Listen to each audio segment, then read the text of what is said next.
All right, cool. So we're here at your house in Costa Mesa, about 4 weeks out from your crash in Tampa. How's everything going? It's been a lot better, definitely in the past week and a half. I just, finally am pain free. I've always been kind of known for hating to take pain pills. So like I took them for 2 weeks, which is the longest I've ever been on pain pills, and then kind of weaned my way off of them and onto Tylenol. And now I'm without that too. So it just feels nice to be pain free and not kind of rely on medication to keep me pain free. So sleeping a lot better at night, definitely a lot more comfortable since I got back here in California. So are you having to sleep like on sitting up still, or how's that situation? Yeah, so I sleep obviously like a hospital bed. The feet come up and the back incline so you can sit up. So when I was in Florida, that's kind of what I was sleeping in, was a hospital bed. And since I got home, I work with a company called Casper Mattresses, and they just released a bed frame that does the same thing and basically a hospital bed would do, except for looks nicer and it's more homey type looking, so it fits in a little better. And they sent me one once they found out I was injured. So it's been kind of a blessing having that, like being able to sleep in a normal bed and sit myself up. And even though I can now, like that, I'm, like I said, a little bit more pain free, but it's just kind of nice to feel like I'm sleeping in a normal bed, I guess. Yeah, and where are you at with everything? I know you were just talking about you also hurt your shoulder in this crash, so where that's something you still haven't even really had a chance to look at, right? Yeah, so after kind of things settled down in Florida after the crash, when I was in the hospital still, they were kind of asking me, like, do you have any pain elsewhere? And the pain was so bad, in my midsection that nothing else really set in yet. So I think it was like the following Thursday, I mentioned my shoulder was hurting, so they x-rayed it and kind of ran some scans, and turns out I separated my shoulder also. So the doctor kind of told me, like, don't really worry about that yet, especially if it's not bugging you that much. Because of what I did, I can't bear weight on my legs or my pelvis. I tore the abdomen wall off of my pelvis, so I'm not supposed to use my abs, or at least try not to. So I'm really limited to just, relying on my upper body to get myself in and out of bed or shower or whatever, and get myself in and out of the car, literally anything I have to do with my upper body. So if I have, my shoulder in a sling if I have to get surgery, which I probably will, then I'd be just relying on my left arm. So it's kind of tough because I don't, I'm going to go to the doctors next week, hopefully have an update for my shoulder. But for now, I'm just, mainly focused on, getting my pelvis back to normal and kind of just waiting the rest of the time out till I can start bearing weight on it. And then I got a long road ahead of me, just walking, getting flexibility back. There's so many things that I've lost in the past month and that I'm going to continue to lose until I can start walking and start doing anything. Mm-hmm. And can you just remind everyone, the extent of what your injuries were, like with the pelvis and everything, and what they had to do as far as surgery? Yeah. So my injuries were, I fractured my pelvis all the way through in the front, kind of on the side. I didn't go all the way through. And then also in my back, my sacrum, which is the bone kind of above your tailbone and before the vertebrae start. But all the nerves run through there, so it's kind of scary. But I fractured the sacrum. There's kind of wings that hang off the edge of it, and both of those broke off. And all of that was from my bike kind of landing on me. And yeah, so like I said before, I when the pelvis broke, the abdomen wall pulled off the pelvis. Also, the rectal muscle in the back was torn, and that's where obviously all my pain was coming from at the time. So it was a pretty extensive surgery because from the x-rays, all they could see was the pelvis and the sacrum. When they got in there, it was supposed to be a 3-hour surgery, putting a plate in and then 2 screws on each side of the sacrum. And when they got in there and had realized that the ab wall had torn off, he kind of had to really search for it, pull it back down, and then anchor it to my pelvis again. Same goes for my rectal muscle in the back, which I don't really notice or feel or anything like that. It's just kind of just been, like I said, weaning my way off the pain pills because all that stuff hurt so bad in the pelvic region mainly. Could you just kind of just walk us through the crash itself? Like it was in the heat race. I don't believe you had jumped that jump all day before that, right? Yeah. So in the heat race, the way the track was kind of breaking down throughout the day in practice, I wasn't really comfortable hitting the rhythm section the way that was a little faster. I mean, when I say a little, it's probably a bike length, maybe 2. And I kind of just like, I knew I had to do it because if I wanted to win or if I wanted to be competitive that night, I was going to have to do it. And the track, you know, I knew it was going to get groomed and it was going to be better for the heat race. And I came into the section behind Eli, who had been jumping it and, you know, is a consistent rider to kind of time yourself off of. And when he went for it, I went for it and just came up short a little bit. And it just obviously didn't turn out in my favor. And really when I crashed, I didn't think it was that bad. Like, you know, I kind of tucked and rolled out of it. And a lot of my momentum got stopped when I cased the jump.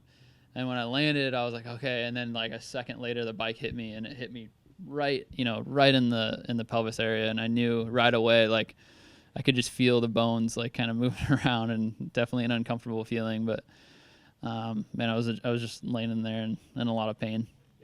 Typically, you know, your first reaction is to try and get off the track as fast, and like you weren't even able to do that. Like you knew there was something wrong immediately. Yeah, immediately right when I started kind of rolling back down the face of the jump that I was laying on, I could feel kind of a binding feeling in my pelvis region, which I've dislocated my hip before, so I knew it was my pelvis because it wasn't the same pain. And when I was laying there, I was like, okay, I'm not going to be able to walk. Something's wrong. I moved my toes and kind of wiggled my ankles in my boots. I was like, okay, I can feel and move my ankles. I know I'm not like, you know, paralyzed or anything like that, which is probably, you know, one of the scariest thoughts can go through your mind when you have a big crash like that. And as soon as I kind of like knew that the flaggers had my back and I wasn't going to get landed on, I just kind of laid there and was like, okay, like I waved one of the flaggers, like, get the Asterisk guys or the Alpine Stars guys over here. Something's wrong. And I just kind of laid there and waited for them to tend to me. I got a lot of trust in those guys, and they do a heck of a job out there on the floor. So, yeah, I just waited it out, and I was just could not wait to get in the ambulance and get some morphine or something to like kill the pain, because it was by far the most pain I've ever been in.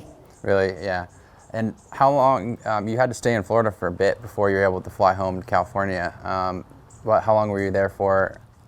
I was there for a little over 2 weeks, like 2 weeks and 2 days or something like that. And the reason for that was I was in the hospital for 1 week, which I was stoked to only be in there for a week. And then I got, you know, cleared to go home because my whole urethra system was fine. I was starting to feel less pain, and kind of getting back to normal, like eating habits and all that kind of stuff. And they were just really concerned with blood flow in the lower half of my body and making sure they had blood thinners. So my girlfriend, actually, Danielle, she was giving me blood thinner shots in my stomach, which I couldn't do. I hate needles, and she was a trooper for doing that for me. So, you know, then I had my 10-day checkup, which put me at, like I said, 2 weeks and 2 days. Once I got that, I got the clear to fly. Next day, I got my plane ticket and flew home. But like I said, they were just really concerned with blood clots because I can't really, you know, do much with my legs. I can move them fine. I'm not having any pain in them, but they didn't want flying, you know, risk of blood clots. So they upped me on my dosage of blood thinners, and that was pretty much it. And now I'm, like I said, pain-free, no more pain meds, no more blood thinners, and just kind of at this point is like I'm just waiting it out. I just, you know, all I'm focused on is getting back to normal and walking again and starting to get my flexibility back. And it's like I said before, it's going to be a long road. Yeah, and so how are you with, you know, the whole urethra tract, your rectal wall muscle? That's big. That's bad news. Are you okay with all that stuff? Yeah, everything's fine now with all my muscle damage and all that kind of stuff. The only reason that, you know, I'm non-weight bearing and can't use my abs and stuff was because the plate was the only thing holding my pelvis and, you know, together. So you got to give it some time to, you know, the bone to actually heal to itself, and same thing in the back. But yeah, no problems with my urethra system. Obviously, you know, what's in front of your pelvis. It got pretty damaged down there too. So they were really keeping an eye on me. That was probably the most painful thing, like as far as scans go when I was in the hospital, was they were like shoving dye into my bladder through my catheter, and I had to get like images through that way, and that was like the worst thing in the world. But obviously needed to make sure that nothing was, you know, damaged or wasn't have any like, you know, leakage in there or inside of me. So that was something, like I said, it was needed, but man, that part really sucked. Mm-hmm. And so where are you at with this road right now as far as your recovery? Like I said, I'm just kind of waiting it out right now. I was in some pain first 2 or 3 weeks and was managing it and dealing with it. And that kind of gives you the feeling of like, okay, there's a reason that I'm not walking, and there's a reason that I'm in bed or whatever. But now, like I said, I'm just waiting it out. I don't have pain. I don't have any like anything over the top. The only thing is I just can't walk, and so I'm just waiting. And Dr. G, my chiropractor, his office, he goes to the races with us every single weekend. So his office is not even a mile from my house. So I rented a electric scooter that I can get in and out of really easy, and I just ride down there every single day. And he does some stem work on me, some muscle therapy, and kind of gets my muscles still firing without me actually using them, so they don't deteriorate completely, and kind of just get a head start in the whole road to recovery. And as far as even thinking about getting back on a bike, is that something that's even in your mind yet? No, not yet. I can't, like, right now I have a really kind of bitter, I don't know, it's tough because anybody that's been injured racing kind of goes through it where you kind of have like a, I don't know, a sense of like hate for the sport for a little bit, and you're just like kind of mad at everything.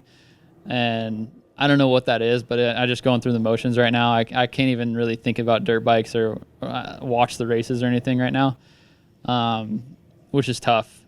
Obviously that's my life, but at the same time, like when you have an injury like this, you're like, man, like what's next? How many more times can I hit the ground that hard, and how many more times can I be in this much pain? And it's definitely something that sets in with age for sure. So like, I don't know, like I'm having a really hard time kind of getting past the thought of like, if that bike had hit me, 6 inches higher, what would have happened if it would have hit me 6 inches lower, if it hit me a little harder, or I hit the ground a little harder. And it's kind of a like disgusting thought that I can't really get out of my head right now. So like I said, I'm kind of bitter towards dirt bikes right now, and I'm just trying to focus on, first things first is I got to get walking again. I got to get healthy and worry about my normal life first. Yeah. And before this all happened, things were going pretty good. You were running second in points. You'd won one of the mains at A2. You're getting some seconds and podiums, lots of top fives. How was everything going prior to all that? Yeah, before, the season was going good. It's just, it's a tough sport. Like we saw a bunch of guys get hurt. Kenny had got hurt 2 weeks before me. Then Justin, Barsha got hurt. And then next week I got hurt. So it was just like one after another. And it kind of sucks because, the points gap had built so big, but I was stoked to be in second and stoked to be in that position, and felt like I really had more than what I was showing on the track. And I was really working on not only the physical side of things, improving that, but I had hired a mental coach, and I was really trying to just get every advantage that I could to bridge that points gap and catch a little bit up to Jason and make myself and my sponsors happy and all that kind of stuff. I was doing everything I could. So it was, definitely no lack of trying this year. I was working my butt off, but season was going really good for me, and I was in a happy place for sure. This might be even a tough question to ask, but like, you're talking about with, not being, it's kind of bitter with the sport and everything. You are kind of in like that contract year. Have you, you probably haven't even spoke to Honda about that, have you? Yeah, all my contracts kind of end at the end of this year, and just like I've been in talks with companies, even before I was hurt, about, continuing working with and starting to work with and all that kind of, the silly season type things. And I love Honda. I've always been loyal to them. And even talking to Eric now about Eric Kehoe about stuff for next year. And he's super understanding. He's somebody that I consider a friend also. So I'm like, hey man, like, listen, let's kind of put it off for a minute. I want to get past this. And he's super understanding. And like I said, somebody I can call a friend and can talk to about, injuries like this and how I can get past it and all that kind of stuff. So he's kind of just leaving it up to me. Like, we'll talk when you're ready. And I'm very appreciative towards that. And thankful that I can even be in that position to have a company like Honda, allowing me to kind of take my time with some things and work things out on my own time. Mm-hmm. Yeah, because you were on TLD Honda, and your entire 450 career you've been with American Honda. Yeah, it's been, I think it's been a decade on Hondas. I only rode, I guess it's been 9 years, but this is my 10th season, and my first season I was on a Suzuki, and then 2010 till now, 9 seasons later, I'm still on Hondas, and pretty thankful for that. I've really appreciated everything that they do for me, and it's been a lot of fun riding for the team and working for them. So you got some ramps put in here. Who was nice enough to do that for you? Yeah, as soon as I got the okay to fly home, my dad and his buddy Ron came over here and built me some ramps to get in and out of the house. Luckily, I have an outdoor shower. The shower in the bathroom I can't get in because I can't stand yet. So they built me some ramps to get into the outdoor shower and a little platform to sit on, and I'm pretty stoked about that. Stoked I got the outdoor shower in before this all happened. So it's man, you don't really realize how tough everything is when you can't stand or walk. It's definitely a pain in the butt. Mm-hmm. And what have you been doing to keep yourself busy? I see you've got a vlog now. Can you kind of just talk about that? Yeah, so every time I get hurt, I kind of find myself trying to keep my mind busy with other things, and right when I got hurt when I was in Florida, I had nothing to do, so I kind of started to try and learn Illustrator on the computer and design that kind of stuff. And now that I'm home, I've always kind of thought about starting a vlog and kind of just connecting the fans more with what my day-to-day life is like. But when I'm in season and all that, I'm so busy, and it's so routine. It's the same thing over and over, and I don't want to kind of bore everyone with that, but everyone kind of knows that I'm pretty into the whole tuner and drift scene and all that kind of stuff, and that is super popular in their world. Like, that's how their media gets. We don't have companies like Racer X or Transworld, or they don't, I should say, in the drift world. So that's how they get their content out. That's how they make their sponsors happy and kind of pay their bills and all that stuff. So I've watched them and kind of studied them and always thought about starting one. And now that I have a ton of time on my hands, I finally pulled the trigger and just kind of see where it goes. And it's been pretty cool. I've gotten a really cool reaction from a lot of my followers and fans and all that kind of stuff. Yeah, because you kind of always been a little bit of a camera head. You've been into photography. I always and stuff. love tinkering with cameras.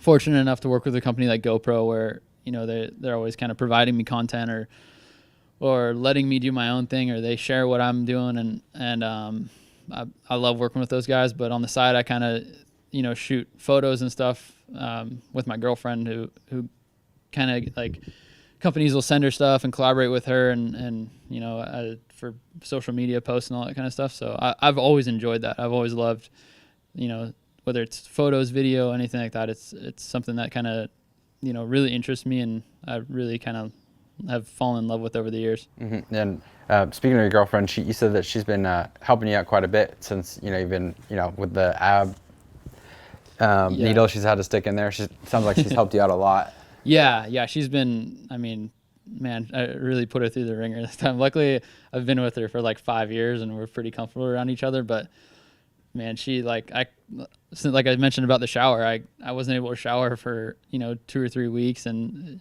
she was sponge bathing me and helping me out, and it was definitely stuff where I was like, I don't know if I could do this if I were her, but she stuck it out, and she killed it for sure. She did a really good job. Cool. Is there anything else that you'd like to add? No, I think we covered pretty much everything. I mean, obviously, I'm gonna, as soon as I get updates on my injuries and kind of where I'm at, I'm gonna post about them and keep you guys in the loop and do whatever I can to kind of make I'll keep all the fans happy and entertained while through this whole process. But I don't want to bum anybody out with my injury or anything like that. I try and keep it light, and I try to keep it fun, but I think we covered pretty much everything, and just kind of excited to be a normal person again here pretty soon. Yeah, and when will you be able to start walking again?